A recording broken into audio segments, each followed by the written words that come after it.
Kia ora koutou. Welcome to I think it's the final concurrent session before the keynotes for today. It's my pleasure to introduce Andy Mcbride from QUT. Andy's a user experience designer within QUT's digital workplace team. He's responsible for overseeing the design and user experience of the university's staff and student portals. Andy's passionate about user-centred design and has more than 10 years' experience in delivering value-added enterprise-level internet and applications that deliver business efficiencies and meet user expectations. He's a web standards and accessibility advocate, and he's got a keen interest in mobile web application design. So please give a warm welcome to Andy.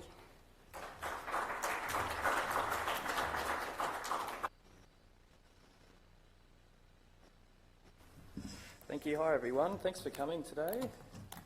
I know it's the last session of the day, so I'll try and move as quickly as possible so we can all get out of here and enjoy the rest of the night. Today I'm presenting about the work we did at QUT on our digital workplace. It's probably going on almost 2 years now when we completed the first stage of that project, and I'm going to give you a bit of a background of where we've come from and where we are today with the work that we've done. You've kind of already said it, a little bit about myself. I've been at QUT for over 12 years now. I started all the way back when I was a student, studied all the way through, never left, and continued working there in the Faculty of Science and moved around the university since then in a number of roles. But currently, my main job is to manage the user experience for the student and staff portals or intranets, and also, most recently, the mobile app we released last week. So if I'm looking a little bit tired, I've only just come up for air about a week ago. It was a 6-month intensive little project that we worked on.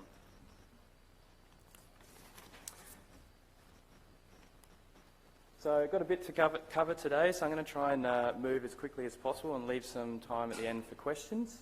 If we run out of time, I'm happy to stick around and answer any questions that you've got. Firstly, a bit about QUT, if you don't know already. QUT is located in sunny Brisbane, Queensland. We have 3 main campuses, and they're located in or close to Brisbane itself. There's Gardens Point, Kelvin Grove, and Caboolture. I'm currently based out of Kelvin Grove, and all of the IT, HR, and finance staff are located in the same building on the same campus. A bit about QUT. We're a fairly large university for Australian standards. We have about 47,000 undergraduate students, over 12,000 postgraduate students, and currently our staff population is around 13,000 staff, but that's a mixture of professional, academic and support staff, both full and part-time. We have a number of key interests, and none of these are a surprise for all the university folk in the audience: learning and teaching, research and community engagement. But one of the key focuses for the university currently is research and in the field of robotics. So we're doing some really cool things in robotics at the moment. And I look forward to the day that we can actually show you what we've been doing. I've seen some little sneak peeks and it's quite exciting. And I'm happy to say this year we were ranked 24th worldwide for the youngest university under 50 years old. So we're pretty happy about that. And we keep going down the rankings each year, which is good. So whenever I give a talk about our digital workplace, I always get a common question about our team. What's the makeup of our team, how big our team is? So I thought I'd throw in a quick slide to give you an illustration of the team that worked on this project, how big it was, and some of the makeups of the expertise within the team to give you a bit of an insight. So the team is anywhere between 10 to 15 people, and it all depends on the project work that we have at that point in time. We have a nice cross-section of skills, as you can see on the slide above, anywhere from the IT and the technical specialists through to business analysts, communication staff, and even a search specialist. And that'll make more sense when I talk about the work we've done in our search engine in the digital workplace. So we're pretty lucky to have that range of skills, and our team's located within the IT department. So we have direct access to test teams, database administration teams, and integration specialist teams. So we can get a lot of cool stuff done quickly because we just have that really close connection with the rest of the IT department.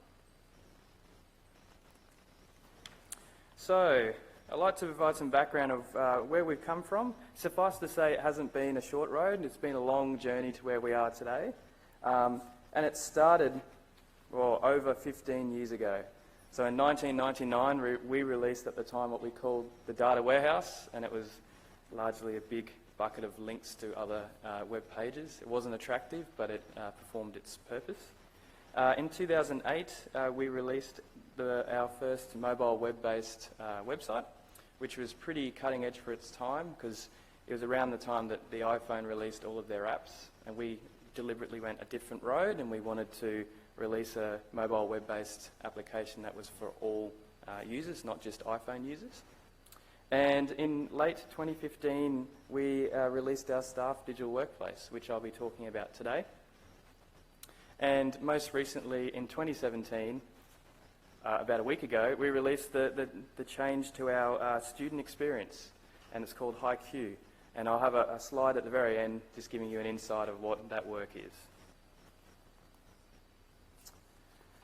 So from the very beginning of our project, we had a very clear vision, or a mission statement if you'd like to call it, and it was for our digital workplace. A strongly integrated and personalised virtual environment for QUT's learning, teaching, research and business activities. And this vision was both endorsed and actively championed by a Vice-Chancellor and executive team, and that made it very easy for us as a project team to initiate change as part of the project, because we had the backing from the very highest of the high in the university. However, it can be quite difficult translating a vision or a mission statement to something tangible that users can see and touch. So what we did, we took it a bit further, and we came up with a series of characteristics or attributes that we wanted our digital workplace to possess. And that's those boxes at the bottom of the screen there. And they range from being sustainable, being mobile friendly, being personalised and integrated with all the systems that the university has. So whenever we were designing a solution, we would always refer back to these characteristics to make sure that we met the goals, design goals for our digital workplace. And it was a pretty effective tool. So suffice to say, today the digital workplace is a critical tool for the university staff. We achieve on average every year about 12 million unique sessions, and it's from anywhere from over 180 different countries. And the digital workplace currently hosts around 70 web applications within it, and is an entry point to over more than 120 systems and applications. So it's widely used, and it's a critical piece for the university and their staff. So before you can solve any problem or create any relevance, you need to understand your users and the issues that they're experiencing day to day. And when you have a better understanding of your users, you can actually come up with better solutions, create more relevance within your user experience. So being a large and complex university, organisation like a university, QUT has many different and diverse audience groups. These range from the obvious ones like students and staff and academics, all the way through to PhD students that are only on campus for a couple of months, or visitors that are there for a week or so. So we have a number of different types of audience groups that we need to cater for and consider at any point in time. And each of those bring with their own needs, so whether it be a part-time staff member, off-campus, they're desk-based, or they could be new to technology. They're not comfortable with technology, so you need to have a solution that is as easy to use as possible.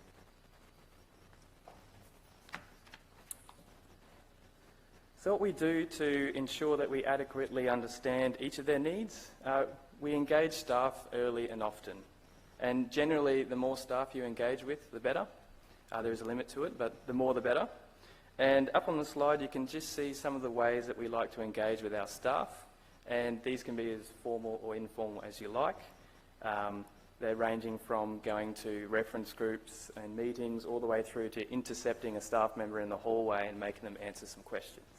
So they can be as wide-ranging as those. But one of the key points I'd probably talk about today is take your users along on the design journey. That's a key thing that we learnt. And the reason for that is you'll break down these fake walls between you and your users and actually take them along on the journey so they can create and help solve some of those problems with you. And actually works quite well. And one of the other things that we learnt early on was close the communication loop with your staff. So once they've let you know of an issue that's annoying them, they want fixed, make sure that you communicate back to them and say, we've listened to you, we understand what your issue is, and let them know if you can solve it or if you can't solve it. Sometimes just simply being listened to and letting them know that you can't solve it right now and hear some of the reasons, it makes them happy and actually feel more invested the next time you need to get some feedback from them. And one of the, I guess, the unique things that we did with our digital workplace project was to create a demo site that was fully released to all staff as we were creating our digital workplace. Any staff could log in and see the digital workplace as it was being created. And they could provide feedback immediately. And then what we would do is, once we got a piece of feedback that we thought was great, we could actually do something about, we would obviously implement a solution, close the communication loop with that staff member and say, hey, if you go to the demo site, you can actually see how we've implemented your piece of feedback into the site. And it's a really good tool to break down those barriers between the project team and your users. It allowed staff to see actual progress, so it's not just these status updates that get emailed to you. They could log in at any day and see how far the project team had gone. And it enabled executive staff to use it as a marketing tool to their various other colleagues at the university to say, how great are we, look at us. So I'd like to move on now and show you some of the key features of our digital workplace that I think sets us apart from the rest. And what I'd like to structure this bit of the presentation today in is, firstly, I want to highlight the specific problem or issue that was being experienced by our staff. And then I want to highlight how we responded to that problem, and then some of the benefits that the staff now experience because of our solution that we came up with. So the first one is, Mary said, there's too much duplication. Which one is the official policy? Before our digital workplace, it was complete chaos. We had many areas of the university had attempted their own one-stop shop intranets, all trying to provide targeted content and value to their own specific audiences, all with good intentions. And at one stage, we had over 20 separate intranets going on at the same point in time. And each of these sites would duplicate common web content that was applicable to all QUT staff, but then add their own flavour on top. And before you know it, staff didn't know what was the source of truth. So was my local faculty site more of a source of truth than the QUT all-staff site? Content would quite quickly get out of date or conflict with one another. And it was almost impossible to implement an enterprise-wide search solution because every site was separate, it was all silos. So one of the challenges we had in coming up with the solution was we wanted to reduce duplication, we knew that. We wanted to create a single source of truth, we knew that. But we wanted to maintain that local flavour that the local areas wanted, that sense of personality. So we had to solve that problem. So we came up with an obvious one. We consolidated 20 intranets into one digital workplace. That's the simple part. But we also wanted to implement a unique content presentation approach that would display both global content and local content on a single page. And we did that by the way that we structured the page. So global content that was applicable to all staff was in a white box at the top of every page, and it was clearly identified. And below that was local content, and that would appear in a light blue box. And that was applicable for the local audience. So if you're a member of a particular faculty, you would see content applicable just to you because we'd provide it based on your role. So if you were a member of multiple faculties, you would see a box for each faculty that you're in. And that local content was written in mind to be not its own piece of content, but actually supplement the global content. So as a whole, the whole page made sense, but it was personalised based on who you were as a staff member. So to give you an idea of what one of the pages looks like, this is a page for marketing and communication. The governance section, you can see the QUT-wide policy at the top, and this particular staff member works at Caboolture campus, so they had the supplementary content about what was applicable to them underneath. Very clear to understand and follow. So this is an example of that same page personalised by a number of different staff members. So we could take one single page and change the content underneath depending on who you are. So in this particular case, there's 4 different staff members. They have 4 different pieces of local content. Ooh, better keep moving. We've also do that with global and local content. So we do it with related link boxes and contact boxes. We personalise that based on role as well. And here's a diagram of how it works. I won't go through it all, but it's essentially we make this happen through a hybrid content authoring model. We have 3 main groups. We have the administration team that manages all the important landing pages and the overall look and feel. We have the local editors and local coordinators that are responsible for global content and local content. Size of our authoring community is about 500 currently, quite large, but all of them have been trained by the same team, so they have a consistent voice and writing style. And our site is active at the moment, so we've had over 424 pages created, modified or deleted in the last year. So some of the key benefits out of this solution, we were able to reduce duplication from 17,000 content pages to 2,000 content pages. So an 80% reduction in duplication. And there's some other benefits there I won't go through just now, but you can see how we've mapped that back to our characteristics of our vision, and that's the benefits that we're meeting for our staff. Quickly move on. I can't find anything, why can't it just be like Google? Again, all the disparate sites, the silos, made the search experience impossible. Each site had their own search tool, each site's search tool was different, and no search experience was the same. The users had to know what they were searching for first and go there to use the right search tool. Clearly something had to be done about it. So again, created a single search tool that was accessible anywhere and would search all of the different content that the staff member needed to get access to. It's pretty simple stuff. And we wanted to make it mobile responsive as well, so it didn't matter what device you're using, you could still search the same content in the same way and get the same results. So here's an example of one of our content results pages. You can see just here, we also search not just the intranet, but all the public sites as well, from one search engine. So the staff member can put in one search term or a series of search terms and get results from all of the sites at once. They don't need to go to different sites to get what they need. We also allow them to do a range of activities like add a link or a result to their Launchpad or share it with a colleague if they need to talk about it later on. Our users also wanted its search to be like Google. So we added a series of Google-like features to make the experience even better. So they're able to see previous searches by just clicking on the search box. They get type ahead prediction. We check their spelling and correct it if it's wrong, and then automatically surface the results based on the corrected spelling. We have an acronym definer. So being a university, we have heaps of acronyms. So if you put one in the search engine, right at the top of the search results is the definition of that acronym. And lastly, we have contextual information boxes.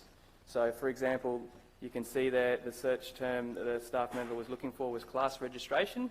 So we've surfaced some key dates related to class registration next to their results, so they can make a better decision with more information. And they can also customise their search experience. So they have a page they can go to change various aspects of the search experience to suit their own needs.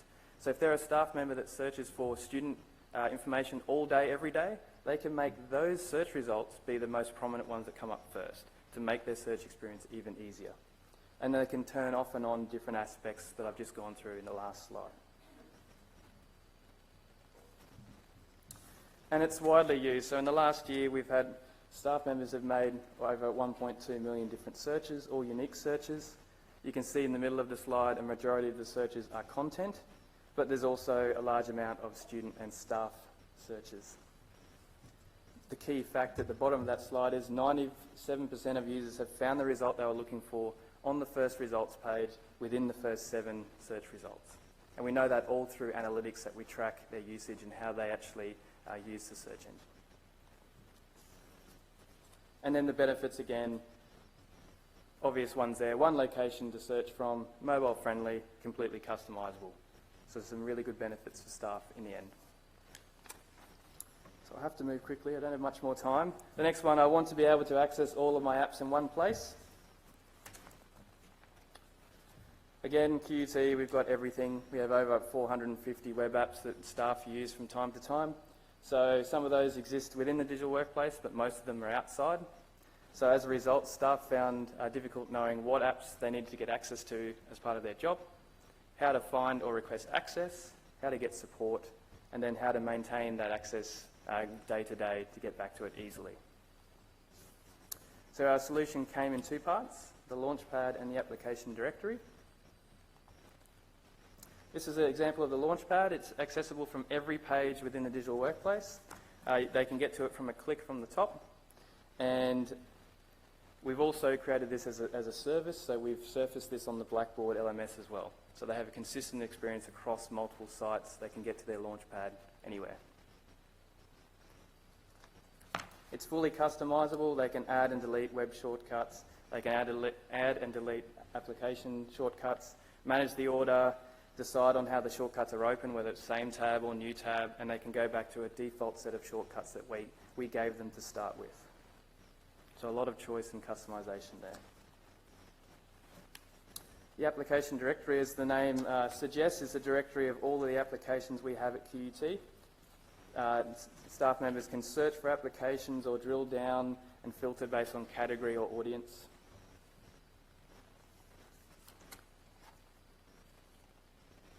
Each application has a standardised details page that lists the title and description, the category, access requirements, support contacts, training information, and this is all managed by the application owners themselves.